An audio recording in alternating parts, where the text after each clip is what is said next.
Welcome back to our next question and answer session with Father Stephen. Here's our next question. Hello, Father Stephen. Thank you for doing these and the IT team for creating this new portal so much better.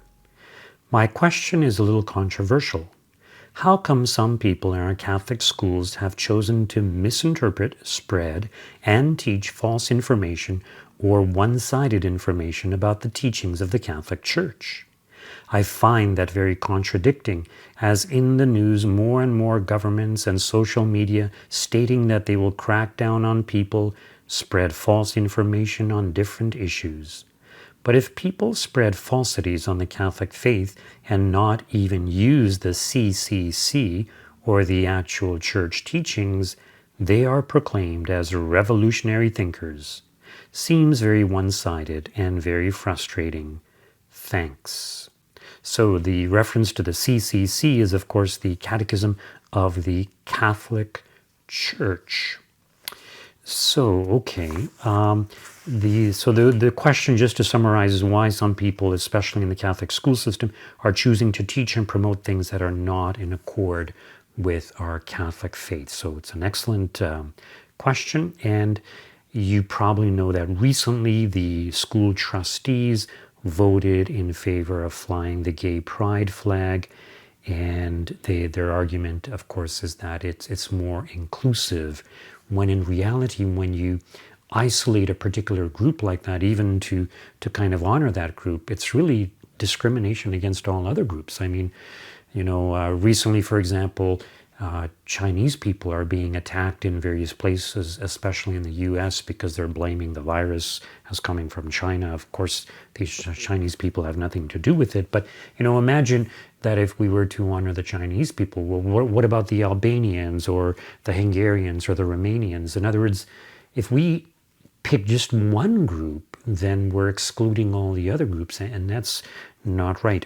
In regards to the school trustees in different sections of the GTA, there's still ongoing votes, so we actually have the ability or the possibility to kind of influence the voters, which is something that we should do.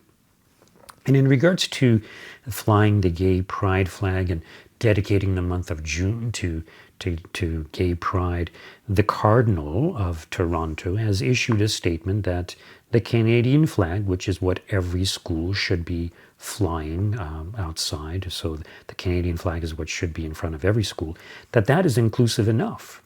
And he says that the month of June should be dedicated to the Sacred Heart, which of course teaches us to love and to accept everyone as equals. So it's true, we shouldn't discriminate, but at the same time, we do have to speak out against things that are immoral, and we don't need to sexualize our children, especially in the elementary school system. So anyways, there's other issues other than just this flying of the gay pride flag. So sex education in the schools, especially for young children. Some people feel that it's extremely explicit and very age inappropriate, and I think there's a lot of truth to that. At the high school level, in the Catholic schools, they teach world religions, which is actually a good thing, but the problem is that they don't do an equal job in teaching Catholicism. And it's usually in grade 12 that they teach this, so they think by then, all these Catholics, they know their Catholic faith. But the reality is that most Catholics don't know it. So Catholicism isn't given an equal presentation as these other world religions.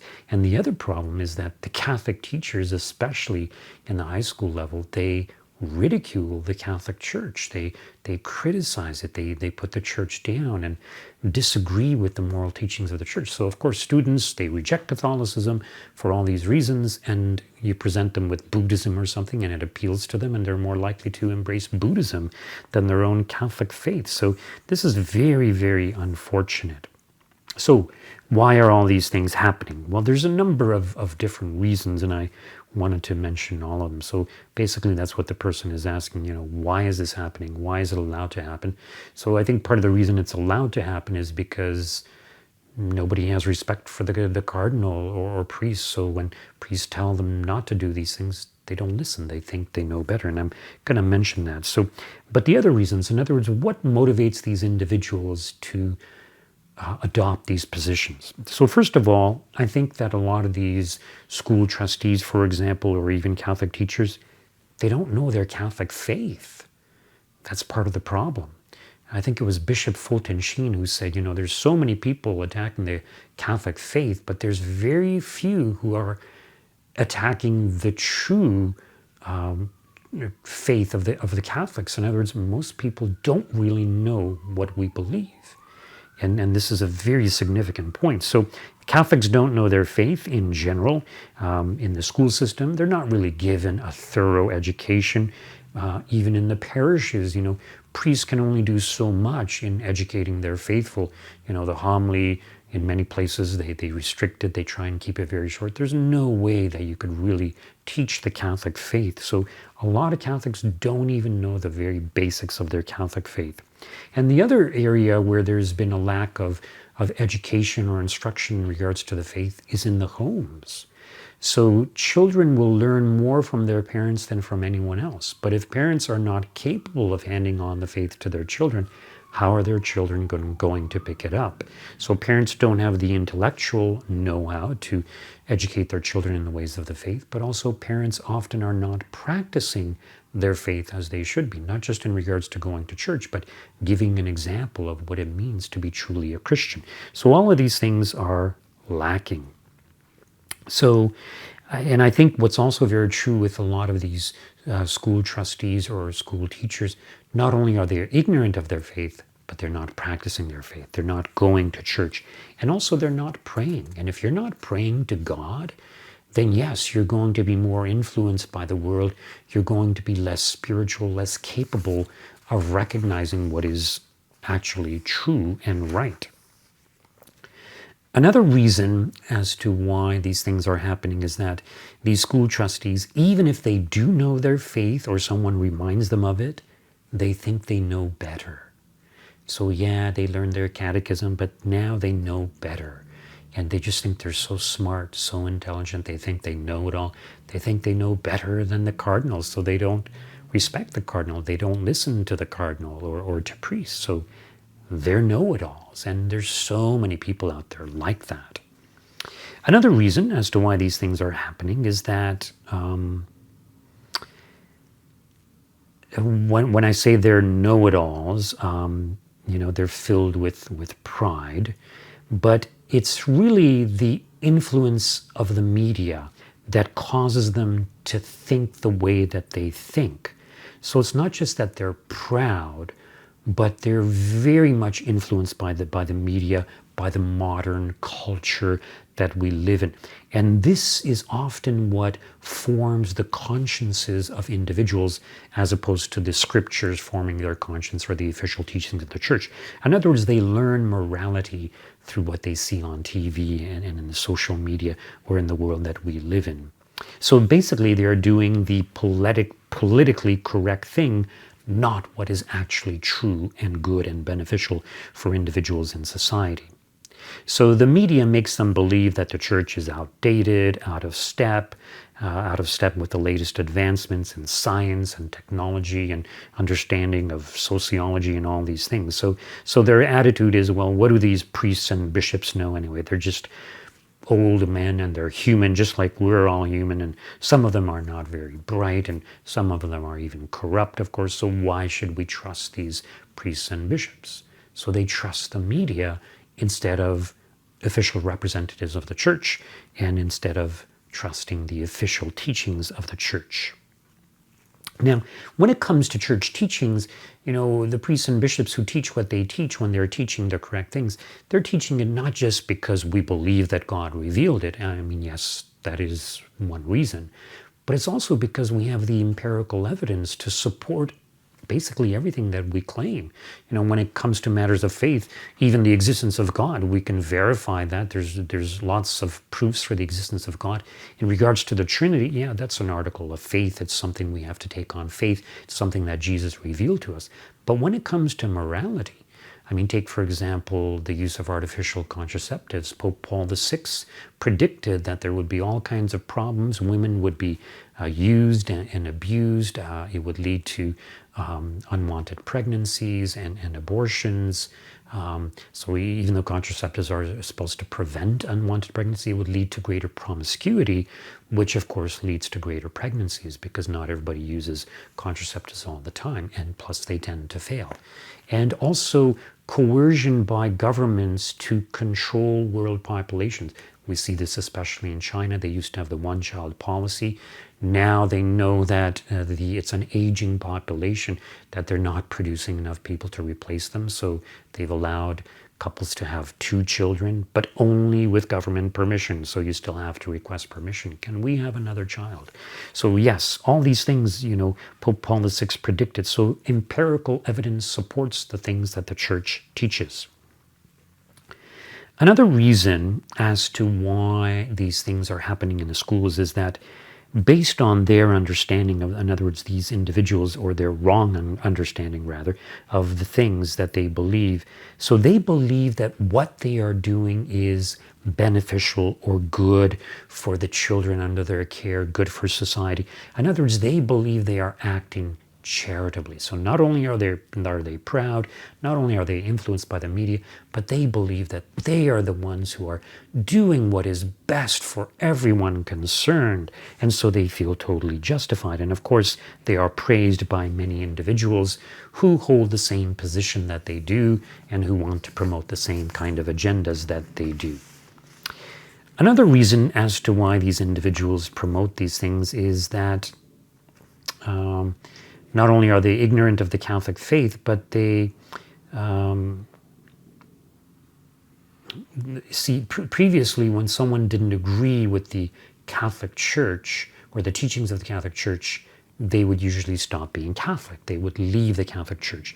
But what's happened in recent times is that people, when they don't agree, they just dismiss it and they think there's nothing wrong with, rejecting certain Catholic teachings or beliefs. So they stay within the church, but they want to work from within the church to change the church and to change the official teachings of the church, which is, if you think about it, they're basically playing God. So they basically lack a fundamental understanding that God is the one who has revealed truth and truths, plural, but also the moral law is given to us by God, and the moral law is stamped on human nature. So it's not mere men who come up with these things. So yes, men can and do make mistakes, but these individuals reject objective moral law. So objective means that the moral law is not determined by me or what I think is right or wrong, but in other words, God is the one who's determined morality, and it's stamped on our human nature. And because it's stamped on our human nature, we can know it and we can empirically verify that this is the truth. So it's good to know this, that there is objective moral law. But in the modern education system, young people are taught that there is no objective morality, that everything is just relative. And of course, a lot of this goes back to evolutionary theory, which, by the way, is just a theory. And there's no evidence for evolutionary theory to this day, and that's why it's still just a theory. But when evolutionary theory made its presence in the world, it led to a disbelief in God. Oh, well, we just evolved by chance. So our position is, even if there was some progression of beings from one species to another, it was all directed by God. But like I said, there's no evidence for any evolution. There's all these missing links. So they find new species that, look kind of strange, but they never find species of one species evolving into another species. There's absolutely no evidence for that. So they believe that things can and do change, and so because mankind is evolving, everything is evolving, they believe that morality is also something that evolves. So something that may have been wrong at the time of Christ could be okay now. That's their view. But it's totally false. So another reason as to why some of these people teach the things that they do, I had referred to the influence of the media, and I wanted to draw your attention to the fact that, why is it that the media is doing the things that it's doing?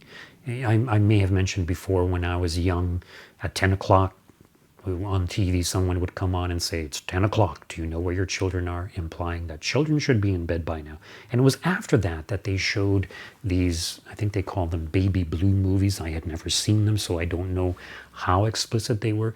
But in other words, people told me that they were not nearly as explicit as what you get on prime time TV now.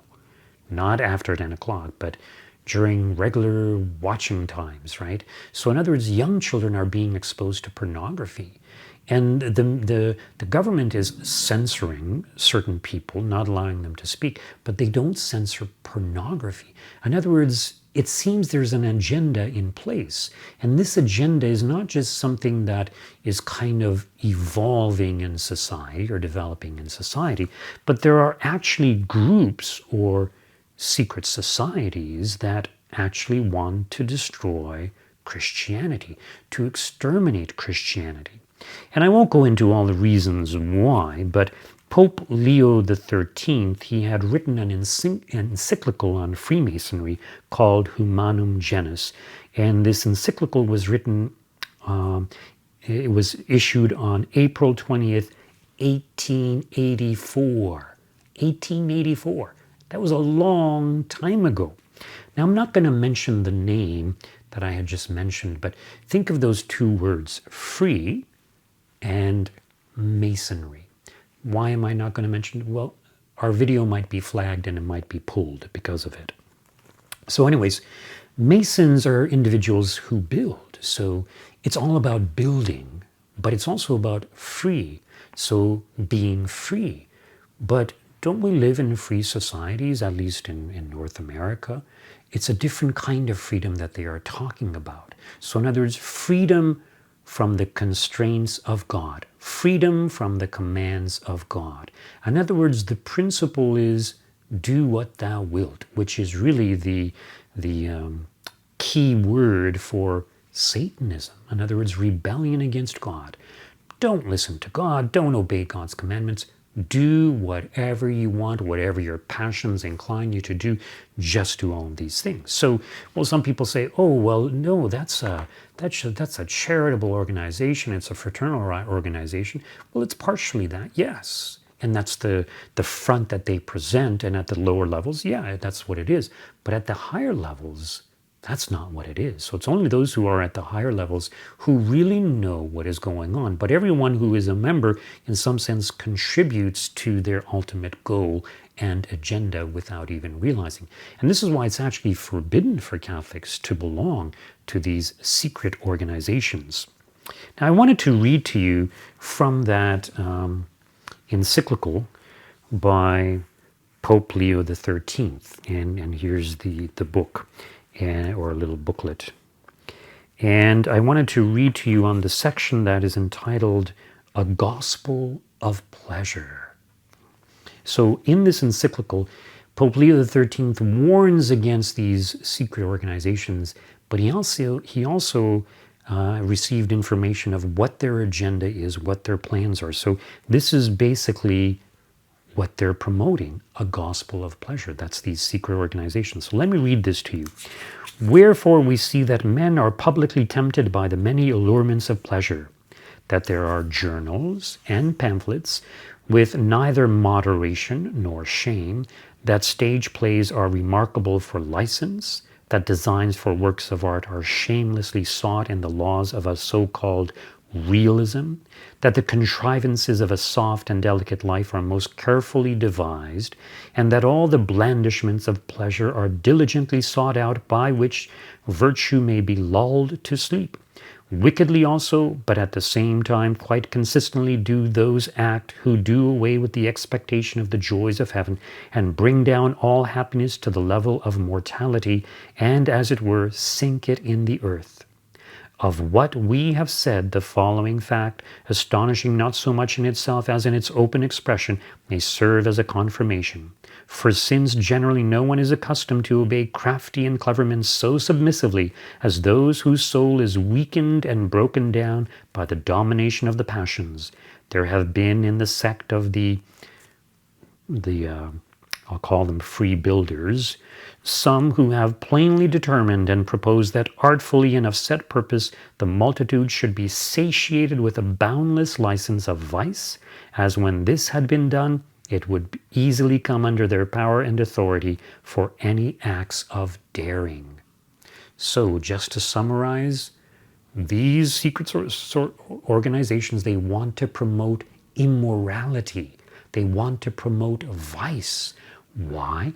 Because they know that when an individual is corrupted by vice, when they are no longer virtuous, they are easily influenced, because you can kind of manipulate them by means of their passions. It makes it harder for them to think, because they're always just concerned about pursuing their passions, enjoying themselves, or fulfilling themselves with this pleasure or that pastime or whatever. But also this corruption also leads to those individuals falling away from the practice of the faith, which means they are going to be less effective in opposing immorality in society, so they're going to be more open to accepting all kinds of immorality. And I wanted to read to you also the section on education, since the person who asked this question was asking specifically in regards to the Catholic school system. So this one is entitled, this paragraph is entitled, it's quite short, Educational Principles. With the greatest unanimity, the sect of the free builders, I'll call them, also endeavors to take to itself the education of youth. They think that they can easily mold to their opinions that soft and pliant age and bend it whither they will, and that nothing can be more fitted than this to enable them to bring up the youth of the state, after their own plan. Therefore, in the education and instruction of children, they allow no share either of teaching or of discipline to the ministers of the church.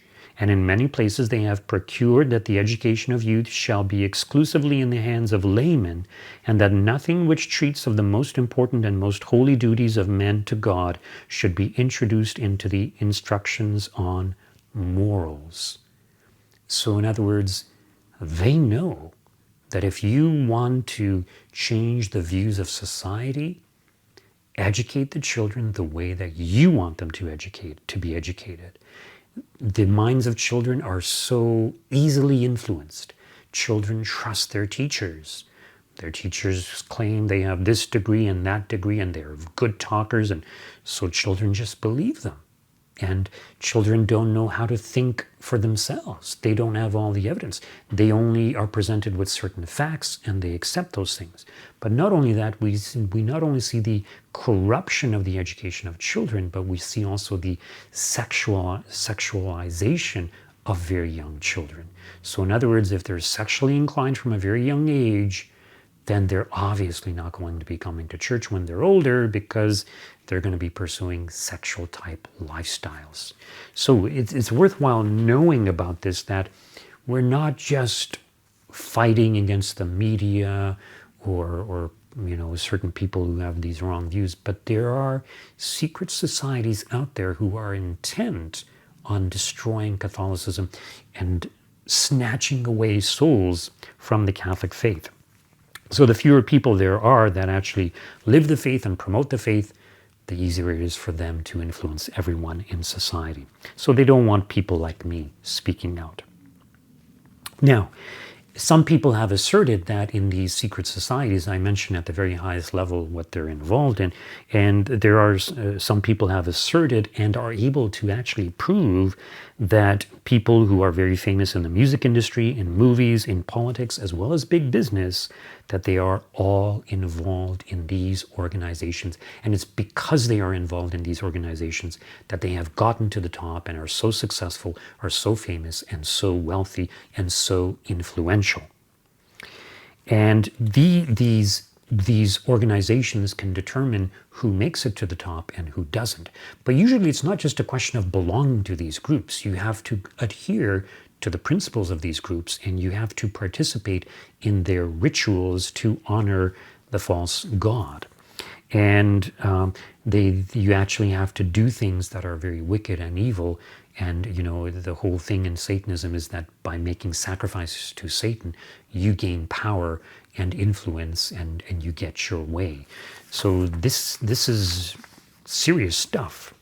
So in other words, if we know this, and it's important for us to know this, we should question all people in authority. And even within the church, we not everybody is teaching the truth. So there are some who have claimed that even within the church, some of these people have infiltrated the church. So not just individuals from these secret societies, but communists. There was evidence that communists infiltrated the church, and so many different groups. So it's good to know these things, and it's good to know our faith, so that when we hear someone talking against it, we know that they are wrong.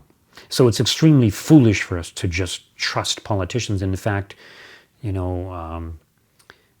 back in Europe, under communist countries, everybody knows that you cannot trust politicians. And in fact, even here too, there's been so many jokes that I've seen about politicians.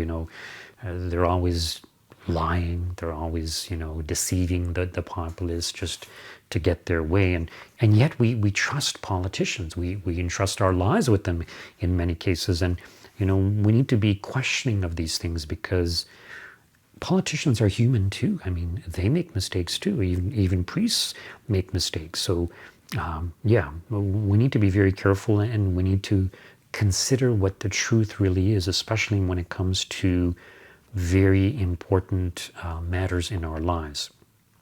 When it comes to big business, for the Super Bowl, I can't remember how much they paid for a 30-second ad, but it was something like $6 million.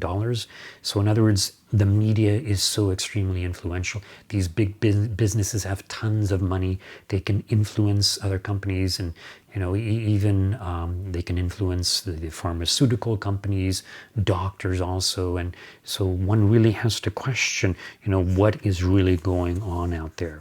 The other unfortunate thing is that people have been dumbed down, and we don't think for ourselves. We just trust. We don't like to think for ourselves. It's too complicated to figure out this, to figure out that. So we tend to put our trust in so-called experts, but some experts say this, other experts say that, and sometimes they only want you to hear a certain side of the arguments, and so it's harder for you to decide what is really true.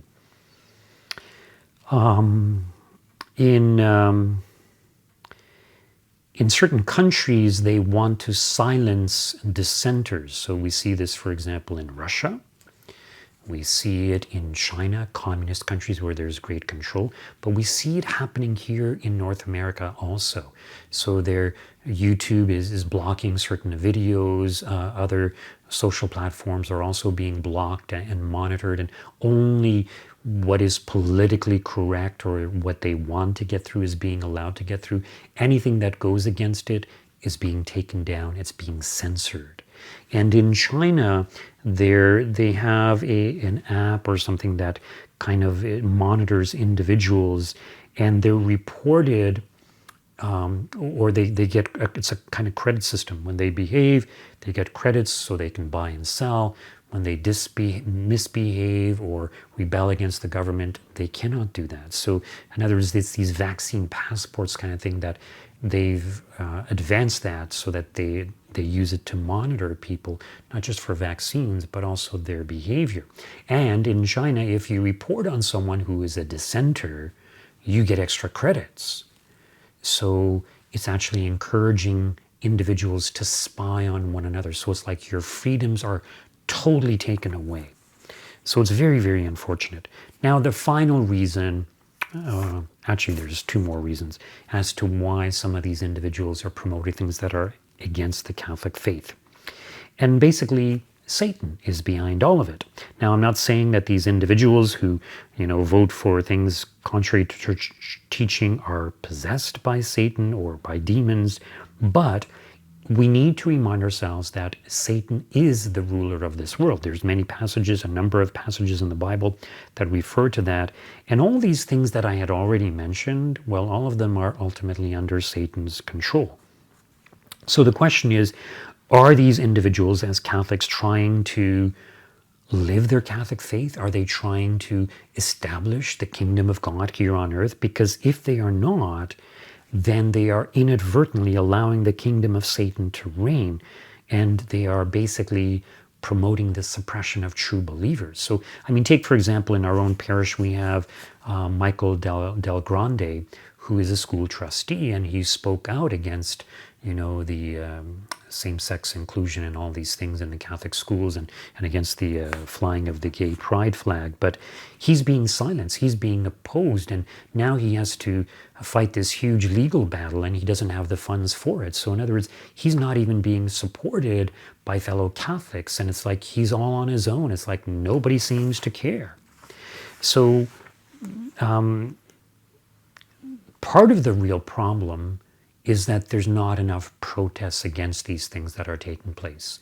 If parents were really concerned, they could oppose the decision of the school trustees. So yes, they voted the school trustees into their positions, but if the parents united and said, no, we don't agree with their decision, then the school trustees have to respect that, because they are supposed to be representatives of the parents, right?